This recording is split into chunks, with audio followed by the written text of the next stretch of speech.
I know. I'm going to be fast, I promise.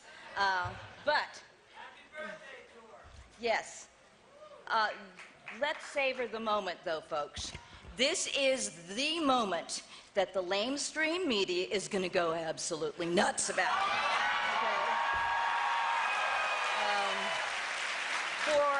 For the past 3 days, we have been Romneyed, Santorumed, Bachmaned, we've been caned, we've been carried. We've even been nuded and sort of palled, all right?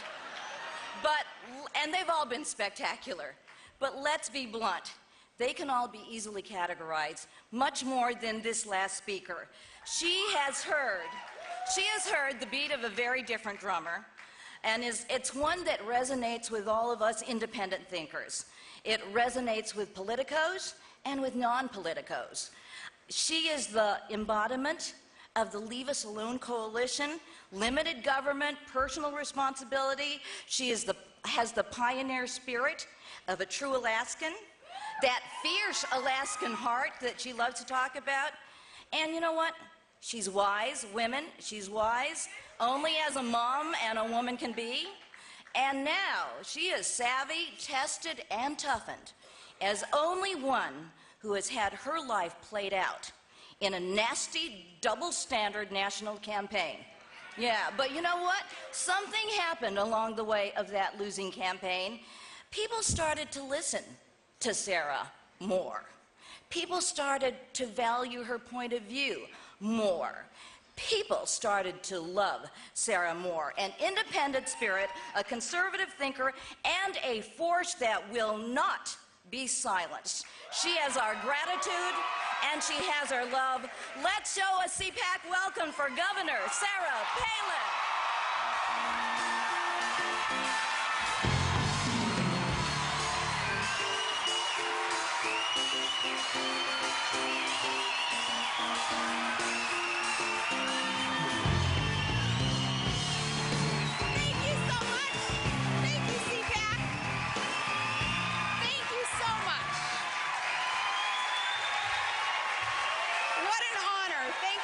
CPAC. Thank you.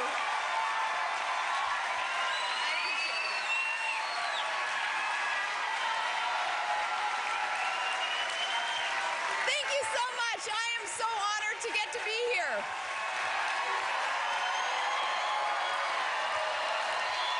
Thank you, CPAC.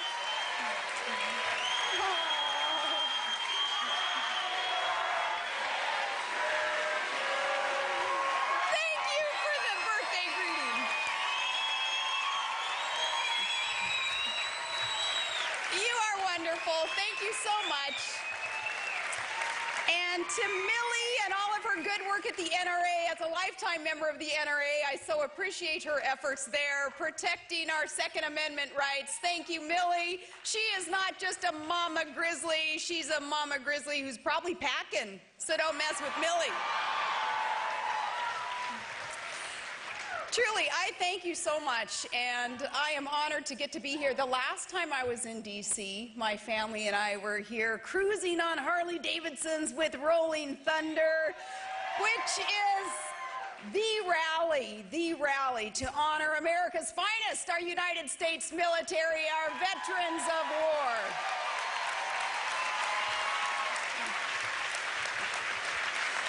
Nothing says America louder or prouder than chopped Harley hogs driven by our heroes, those vets.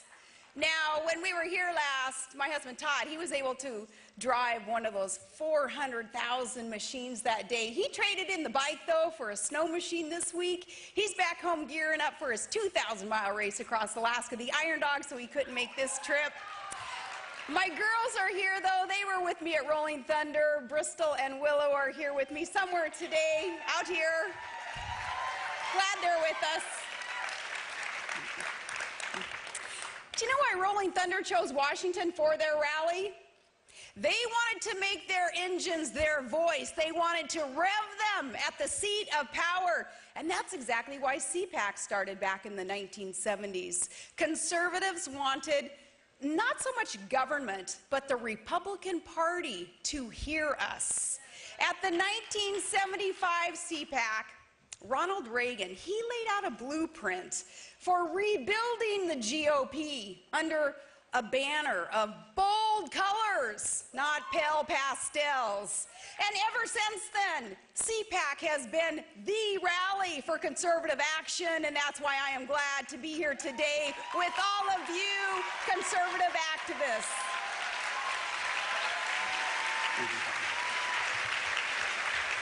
Now today, the conservative movement has never been stronger or brighter, with people at the grassroots. And yet, the federal government has never cast a bigger shadow. So for the last 3 years, we've been waving a bold banner that shouts, "Don't tread on me."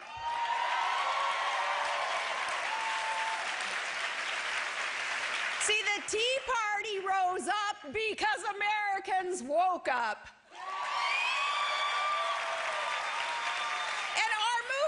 It is bigger than one person. It is bigger than one candidate. It is bigger than one party. It's about one country united under God. We aren't red Americans. We're not blue Americans. We're red, white, and blue. And President Obama, we are through with you.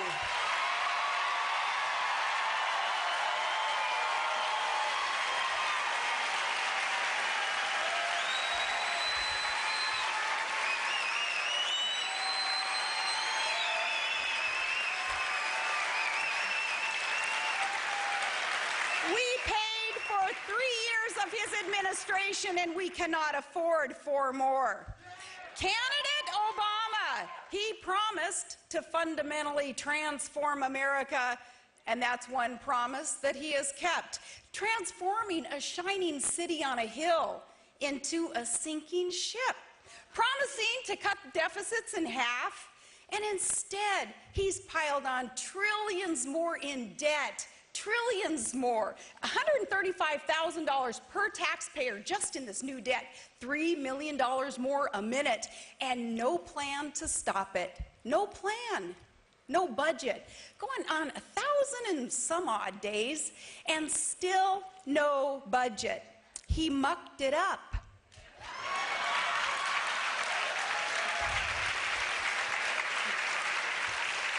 Folks, this government isn't too big to fail. It's too big to succeed.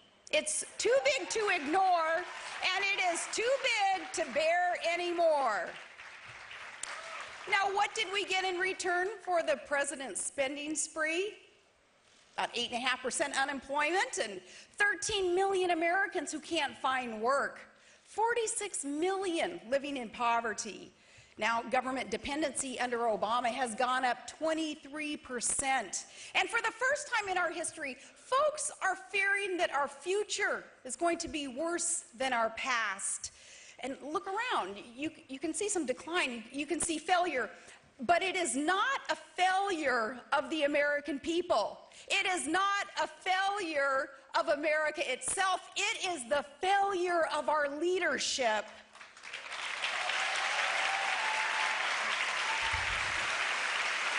But we know how to change that.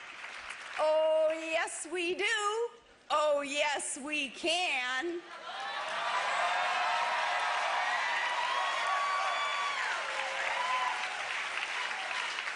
Hope and change. Yeah, you gotta hope things change. It's change that we can believe in, change that we need. It's the change I want to talk about today because, to borrow another phrase from our president, we can't wait. Our country hangs in the balance.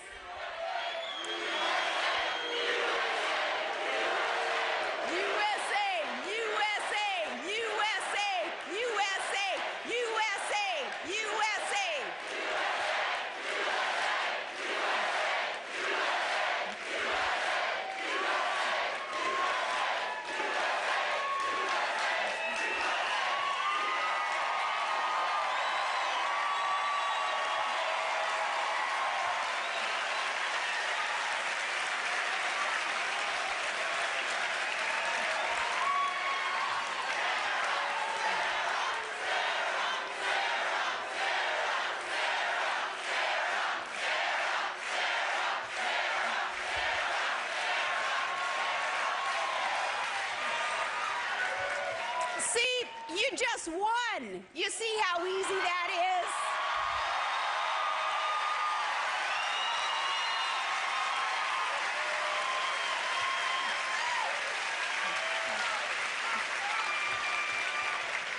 We can't wait. We must come together as constitutional conservatives to save our republic. America has reached her tipping point. The door is open, though, folks. Declare it. The door is open. Now, if they keep trying to tax and take and spend our way to prosperity, we know where we'll end up. Just look to the old world to see the new world's future. It's a future of downsizing and downturns and downgrades. Now, that's the future of the far left's dream. That's not the American dream. And so help me God, it's not a future we will ever accept.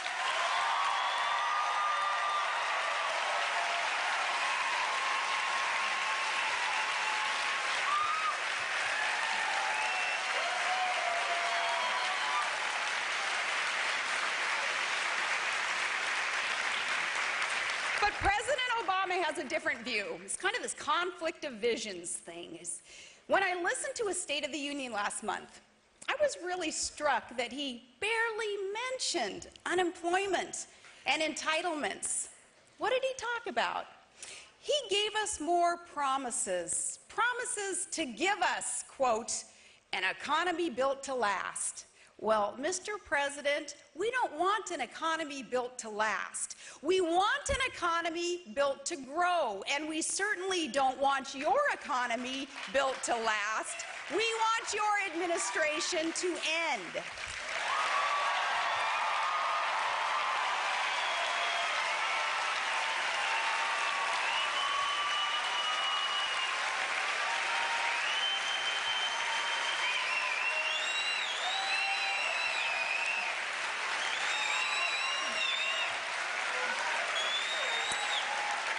Amazing, in the history of our republic, never has there been such a gaping disconnect between how our own president sees the State of the Union and how the Americans whom he is to serve sees the State of the Union. He actually believes that we are headed in the right direction, even though 7 in 10 Americans, those with their boots on the ground and their nose to the grindstone, now they're saying, no, we're headed in the absolute wrong direction. We believe real recovery can't get underway until government gets out of the way.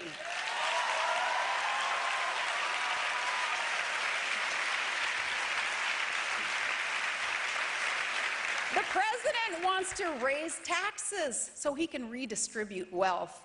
We want to cut taxes so that we can create more wealth. Government digging us deeper and deeper into debt. It's not because it taxes too little, it's because it spends too much. We know how to deal with that debt. You cut it, gut it, get rid of it. Americans shouldn't have to spend their lives working so hard so Washington can spend easy. He says that he has a jobs plan now, a jobs plan to win the future. WTF, I know.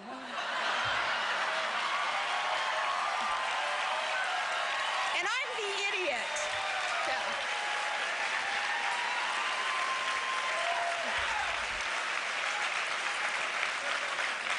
WTF plan. Well, he'll invest your money in bullet trains to nowhere, but he'll stop Boeing from building airplanes anywhere.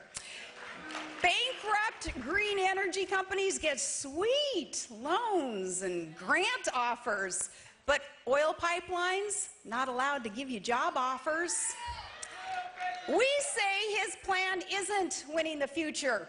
It is losing our country. We have a better jobs plan, and it's called the free market, and it worked before this president, and it will work again after this president.